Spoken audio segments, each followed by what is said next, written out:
আয়াত ১১০ উলিদউল্লাহা আউইদউর রহমানা আইয়াম্মা তাদউ ফালাহুল আসমাউল হুসনা ওয়ালা তাজহার বিসলাতিকা ওয়ালা তুখাফিত বিহা ওয়াবতাগি বাইনা যালিকা সাবিলা। অনুবাদ: বলুন, তোমরা আল্লাহ নামে ডাকো বা রহমান নামে ডাকো, তোমরা যে নামেই ডাকো সকল সুন্দর নামই তো তার। আর আপনি সালাতে স্বর খুব উচ্চ করবেন না, আবার খুব ক্ষীণ করবেন না, বরং এ দুয়ের মধ্যপথ অবলম্বন করুন। ১. তাফসির ১ নং ফুটনোটের বিবরণ। এ আয়াত নাজিল হওয়ার কারণ হিসেবে এসেছে যে মক্কায় রাসূলুল্লাহ সাল্লাল্লাহু আলাইহি ওয়াসাল্লাম যখন সালাতে উচ্চস্বরে তেলাওয়াত করতেন তখন মুশরিকরা ঠাট্টা বিদ্রূপ করত এবং কুরআন, জিবরাইল ও স্বয়ং আল্লাহ তাআলাকে উদ্দেশ্য করে ধৃষ্টতাপূর্ণ কথাবার্তা বলত। এর জবাবে আয়াতের শেষাংশ অবতীর্ণ হয়েছে।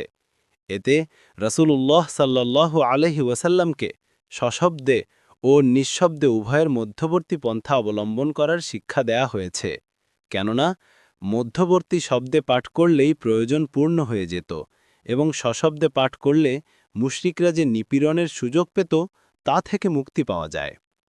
কোনো মুফাসসির বলেন, এ আয়াতে সালাতে কুরআন তেলাওয়াতের আদব বর্ণনা করে বলা হয়েছে যে খুব উচ্চ স্বরে না হওয়া চাই এবং এমন নিঃশব্দেও না হওয়া চাই যে মুক্তাদিরা শুনতে পায় না। বলা বাহুল্য, এ বিধান বিশেষ করে সশব্দে পঠিত সালাত সমূহের জন্যে। জোহর ও আসরের নামাজে নিঃশব্দে পাঠ করা মুতাওয়াতির হাদিস দ্বারা প্রমাণিত।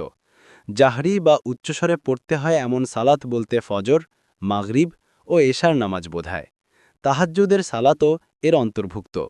যেমন এক হাদিসে রয়েছে, একবার রাসূলুল্লাহ সাল্লাল্লাহু আলাইহি ওয়াসাল্লাম তাহাজ্জুদের সময় আবু বকর রাদিয়াল্লাহু আনহু ও ওমর রাদিয়াল্লাহু আনহু এর কাছ দিয়ে গেলে আবু বকরকে নিঃশব্দে ও ওমরকে উচ্চস্বরে তেলাওয়াতরত দেখতে পান। রাসূলুল্লাহ সাল্লাল্লাহু আলাইহি ওয়াসাল্লাম আবু বকর রাদিয়াল্লাহু আনহুকে বললেন, আপনি এত নিঃশব্দে তেলাওয়াত করেন কেন? তিনি আরজ করলেন, যাকে শোনানো উদ্দেশ্য তাকে শুনিয়ে দিয়েছে, আল্লাহ তাআলা গোপনতম আওয়াজও শ্রবণ করেন। রাসূলুল্লাহ সাল্লাল্লাহু আলাইহি ওয়াসাল্লাম বললেন, সামান্য শব্দ সহকারে পাঠ করুন।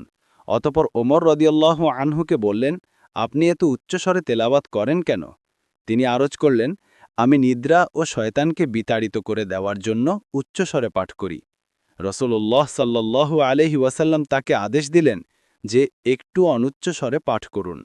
তবে তাহাজ্জুদের সালাতে ইচ্ছা করলে কেরাত উচ্চস্বরে পড়তে পারে, আবার ইচ্ছা করলে নিচু স্বরেও পড়তে পারে। এ ব্যাপারে ধরাবাঁধা কোনো নিয়ম নেই। দেখুন তিরমিজি ৪৪৮। তবে এ আয়াতে বর্ণিত সালাত শব্দটির অর্থ সম্পর্কে আরও কিছু মত রয়েছে।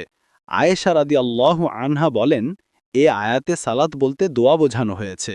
বুখারী ৪৭৩৩, মুসলিম ৪৪৭। সুতরাং সেই অনুযায়ী দোয়া করতে স্বর খুব উঁচু করতে নিষেধ করা হয়েছে। পরবর্তী তাফসিরে যেতে ভিডিওটি শেষ হওয়ার পূর্বেই এই বক্সে ক্লিক করুন। ভয়েস বা উচ্চারণে অনিচ্ছাকৃত ত্রুটি ক্ষমাসুন্দর দৃষ্টিতে দেখবেন ইনশাআল্লাহ।